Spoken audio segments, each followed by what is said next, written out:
Olá, boa tarde. Está no ar o Boletim Metrópolis, segunda edição desta quarta-feira, 1º de março. Eu sou Rafael Campos e trago para você as principais notícias do dia. Bora lá! Gente, vamos conversar com essa matéria exclusiva da coluna do Rodrigo Rangel, assinada pela Sara Teófilo. Ela apurou que o ministro das Comunicações, Juscelino Filho, tem atuado para favorecer uma empresa suspeita em contato com a Codevasp, a Companhia do Desenvolvimento dos Vales do São Francisco e do Parnaíba. A repórter apurou que ele tem trabalhado para liberar milhões de reais de emendas que ele próprio destinou ao Maranhão como deputado federal.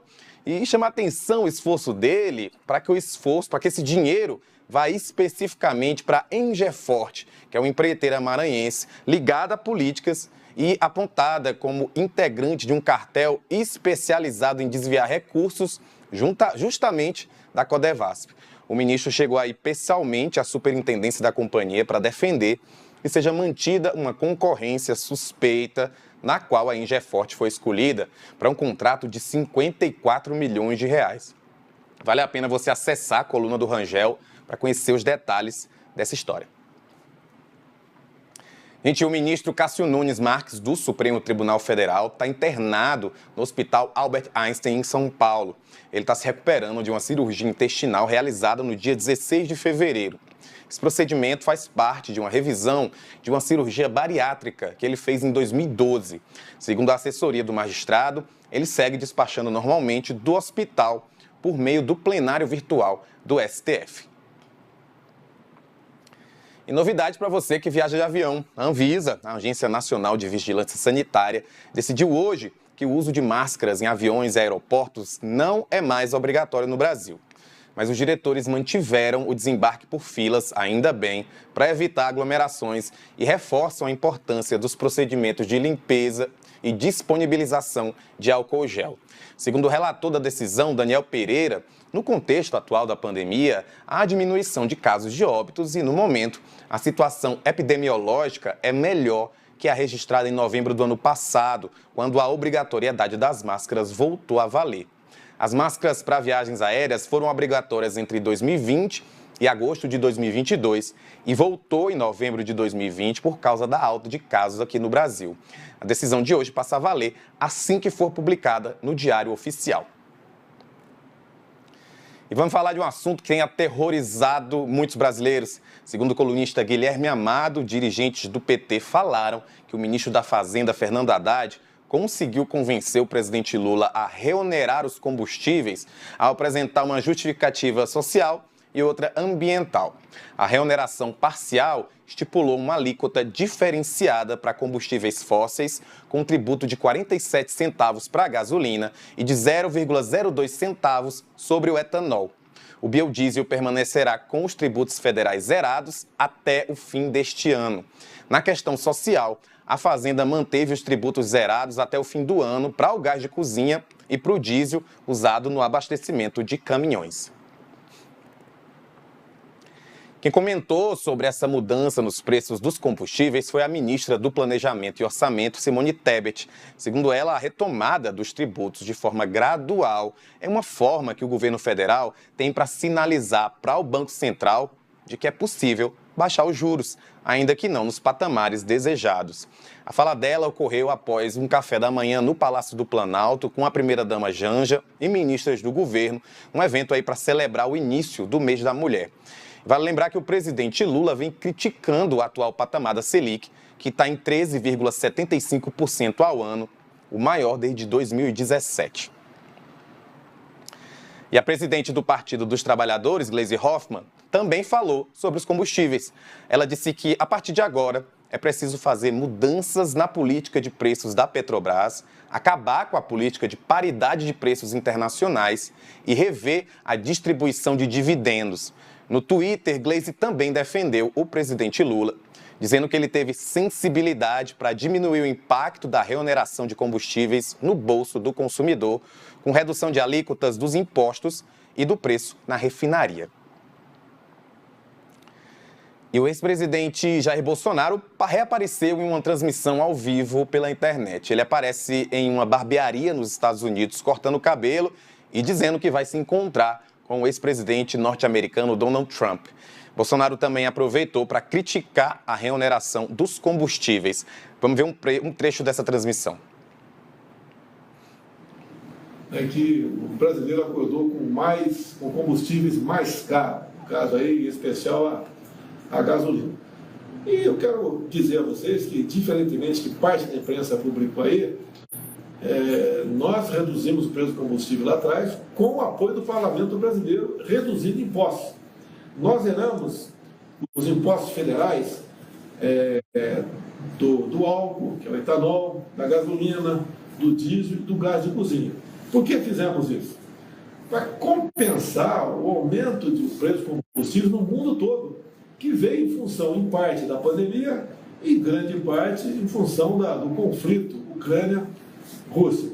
Então, nós zeramos os impostos federais, PIS/COFINS, dos combustíveis, e foi feito um teto para o ICMS, o imposto estadual. E também, foi feito um teto, os impostos aí da energia elétrica. Você vê lá, você na tua padaria, no teu salão de barbeiro, cabeleireiro, na sua oficina mecânica, você pode ver que diminuiu o que você pagou de combustível aí no Brasil. Bem, tivemos eleições, outra pessoa assumiu o dia 1º, e agora, 2 meses de mandato, 2 meses e um dia, mais uma medida aí de impacto negativo junto à população brasileira. Ele reonerou, ele não aumentou o combustível, não.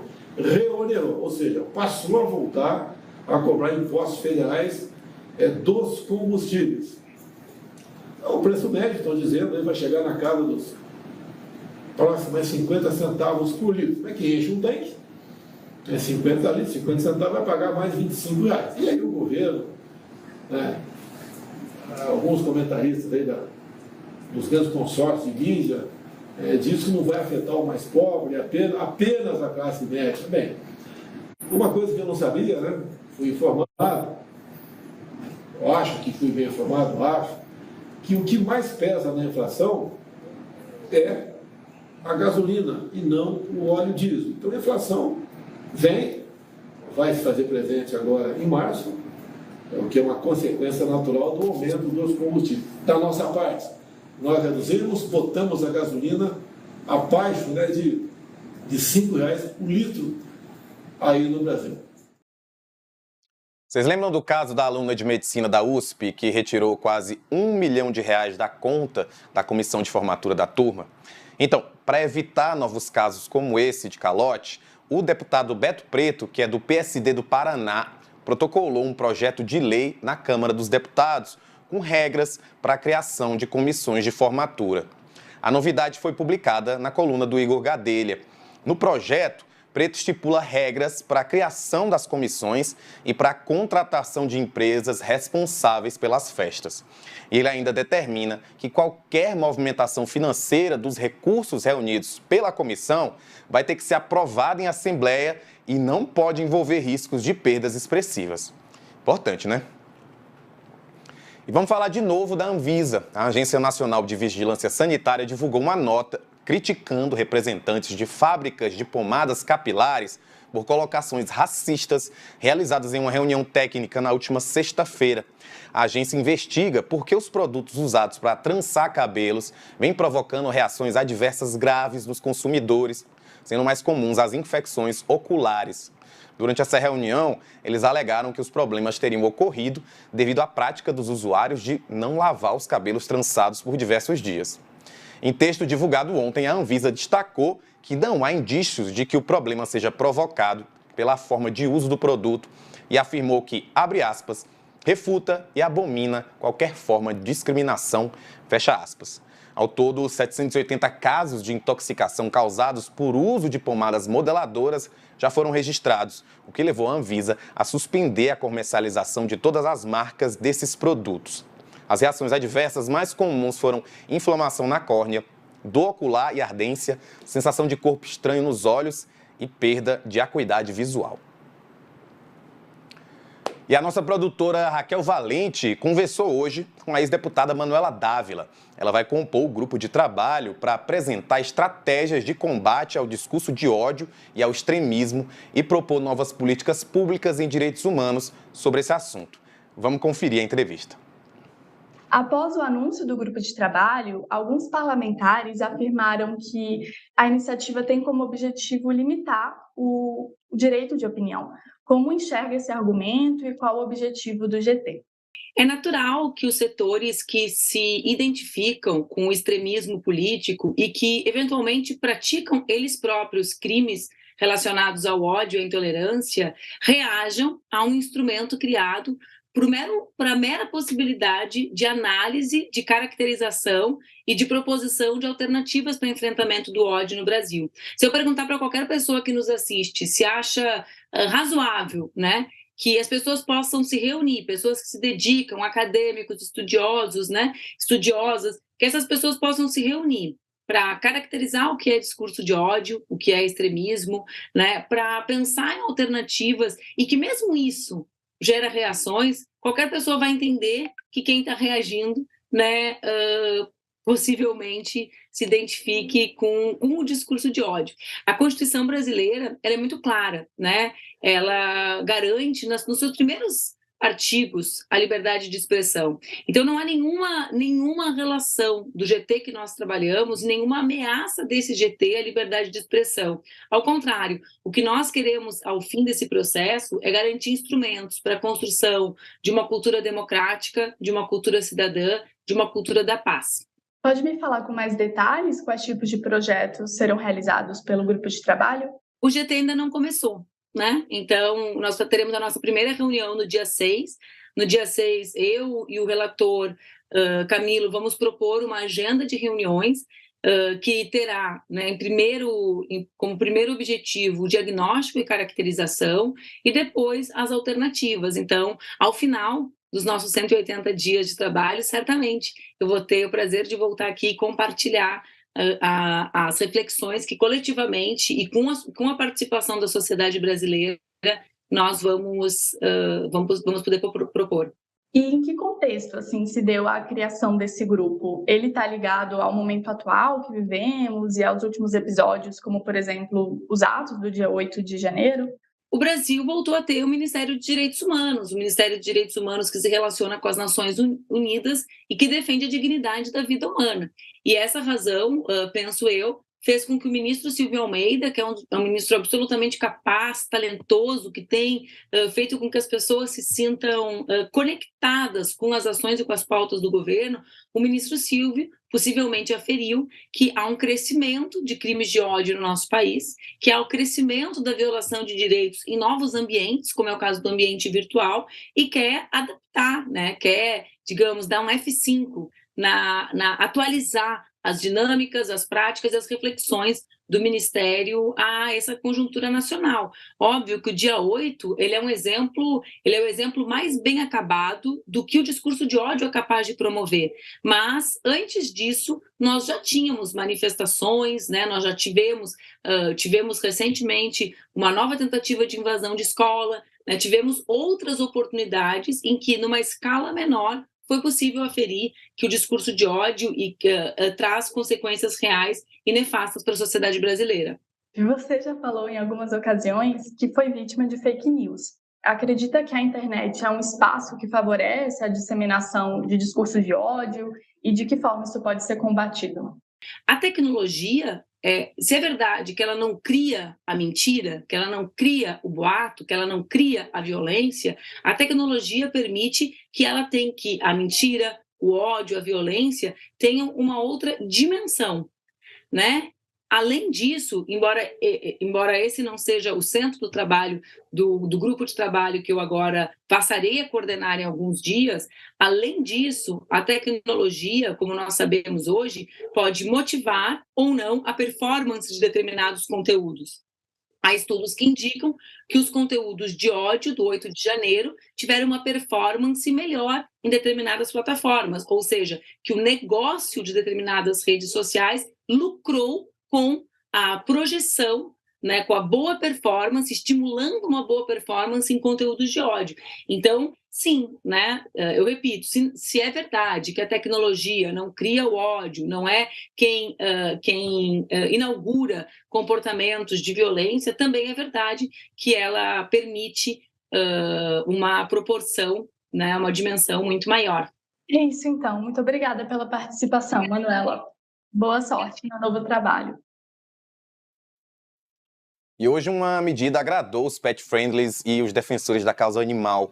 O Conselho Nacional de Controle de Experimentação Animal proibiu o uso de animais vertebrados como cachorros, ratos e coelhos, com exceção dos seres humanos, em pesquisas científicas e no desenvolvimento e controle da qualidade de produtos de higiene pessoal, cosméticos e perfumes. A determinação do governo já está em vigor e foi publicada no Diário Oficial da União. A norma contempla produtos que utilizem ingredientes e compostos de segurança e eficácia já comprovadas cientificamente na formulação. Ou seja, métodos alternativos ainda não reconhecidos pelo órgão podem continuar sendo testados em animais, mas já é um avanço, né? Pessoal, vamos trazer uma atualização sobre os casos de xenofobia envolvendo vinícolas no Rio Grande do Sul. 3 homens resgatados em situação análoga à escravidão prestaram depoimento ao Ministério Público do Trabalho, segundo informações do jornal O Globo, que teve acesso a um documento do MPT. Os relatos, um dos homens que saíram da Bahia para trabalhar em Bento Gonçalves, lá no Rio Grande do Sul, informou ter escutado uma ordem de, abre aspas, matar os trabalhadores baianos, fecha aspas. Os homens trabalhavam para uma empresa Fênix Prestação de Serviços, que operava de forma terceirizada nas vinícolas. Os 3 decidiram, no dia 21 de fevereiro, enviar um vídeo no grupo de WhatsApp da empresa para denunciar as condições de trabalho, a alimentação recebida e até formas de agressões mais comuns que eles sofriam. Os relatos completos você pode ler no metrópolis.com, mas a gente avisa aqui, eles são bem fortes.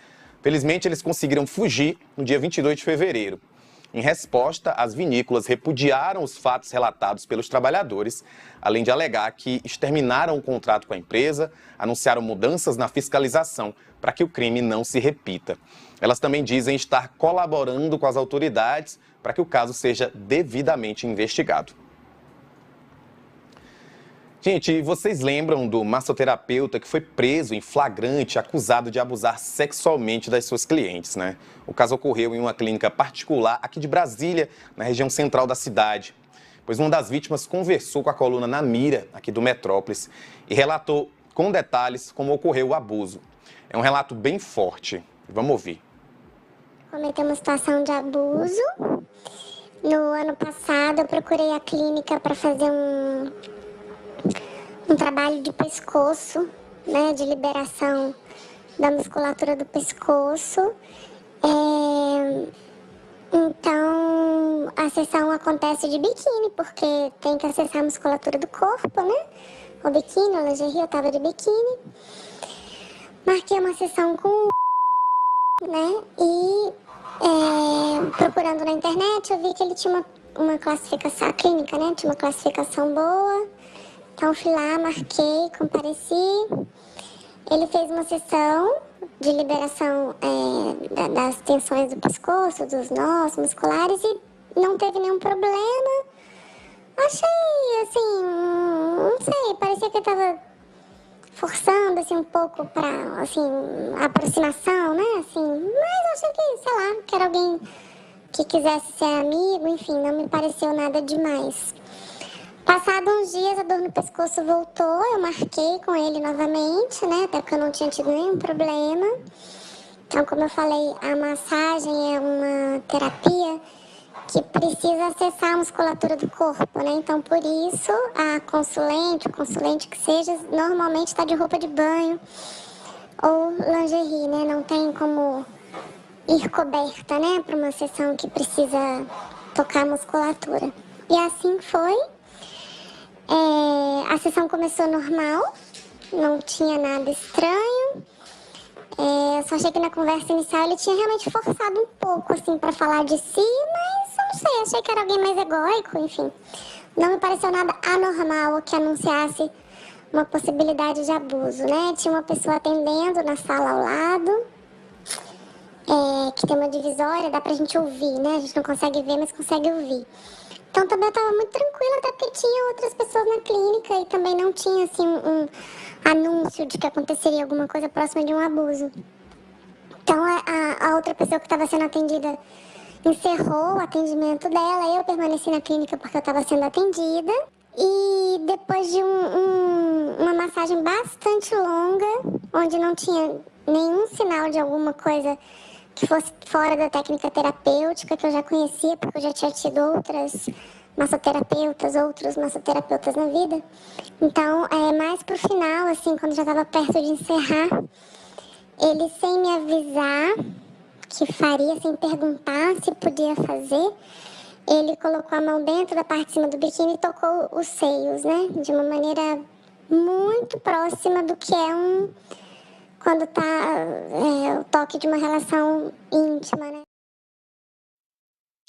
O relato completo você pode conferir na matéria da Coluna na Mira, no metrópolis.com. E na madrugada de ontem, um jovem de 22 anos morreu durante um confronto com a polícia militar dentro de um motel em Aparecida de Goiânia, em Goiás. De acordo com a PM, o rapaz foi flagrado tentando matar um rival com a ajuda de um comparsa, horas antes de ser morto. A história é a seguinte: na segunda-feira, enquanto fazia uma patrulha na região metropolitana de Goiânia, os policiais militares flagraram uma tentativa de homicídio por parte do jovem de 22 anos. Mas quando eles viram os policiais, o jovem e o comparsa começaram a atirar contra a viatura. O comparsa foi morto na troca de tiros, enquanto o suspeito conseguiu fugir e se escondeu em um motel do bairro de Nossa Senhora de Lourdes. Os militares conseguiram entrar no motel e, ao chegarem na suíte em que o rapaz estava escondido, foram recebidos a tiros. O suspeito foi baleado e acabou morrendo no estabelecimento. Segundo a PM, ele já tinha passagens pela polícia. Agora, um crime chocante. Uma ex-modelo de 34 anos foi encontrada carbonizada depois de ter sido alvo de uma emboscada em uma casa de shows abandonada em Cotia, na Grande São Paulo. Segundo a Polícia Civil, Aline Laís Lopes era dependente química e costumava frequentar o local, que é considerado uma espécie de Cracolândia de Cotia. As investigações apontam que a vítima teria caído em uma emboscada armada por outra mulher, Michele Andrade Ferraz, que teria descoberto que seu marido estava fornecendo drogas para a ex-modelo em troca de sexo. A Aline foi atraída para o local com a ajuda de uma travesti conhecida como Júlia. No local do crime, a vítima foi estrangulada com um cadarço e, na sequência, teve o corpo queimado junto com um sofá. A Aline deixou um filho de 1 ano e 4 meses que era cuidado pela avó materna. A gente fala muito de dancinha, mas o pessoal lá na Europa está pensando em coisas bem mais sombrias em relação ao TikTok. O Parlamento Europeu decidiu hoje proibir o uso do aplicativo da rede social em telefones e dispositivos de serviço dos funcionários e dos eurodeputados e ainda recomendou que ele não seja instalado em aparelhos pessoais. A proibição ocorreu um dia após decisão semelhante ter sido tomada pelo governo dos Estados Unidos. O Parlamento Europeu justificou a medida como forma de segurança. Em nota, a presidente do Parlamento Europeu, Roberta Metsola, e o secretário-geral, Alessandro Ciocelli, afirmaram que a proibição do aplicativo chinês em celulares, tablets e laptops de serviço começa a partir do dia 20 de março. E olha isso, pessoal, a falta de atenção frustrou a expectativa de uma turista paulista de se hospedar no Rio de Janeiro com vista para o mar. A jornalista Gabriela Camargo foi passar o carnaval com amigos lá na Cidade Maravilhosa e escolheu a hospedagem porque ficou encantada porque o cenário, na verdade esse cenário todo que ela viu, esse mar que você está olhando aí na foto, na tela, era um adesivo na janela. Quando ela abriu o vidro, ela percebeu que a vista, na verdade, dava para vários prédios, algo que ela está acostumada de ver lá em São Paulo. A turista paulista disse que se confundiu porque deu mais atenção às fotos do que ao texto do anúncio, já que trazia um alerta sobre o adesivo. Você já passou por algo parecido tentando alugar um imóvel para as temporadas? Conta aí pra gente. E o ex-jogador Neto, que apresenta o programa Donos da Bola da Band, viralizou hoje por ir vestido de sogra para o programa.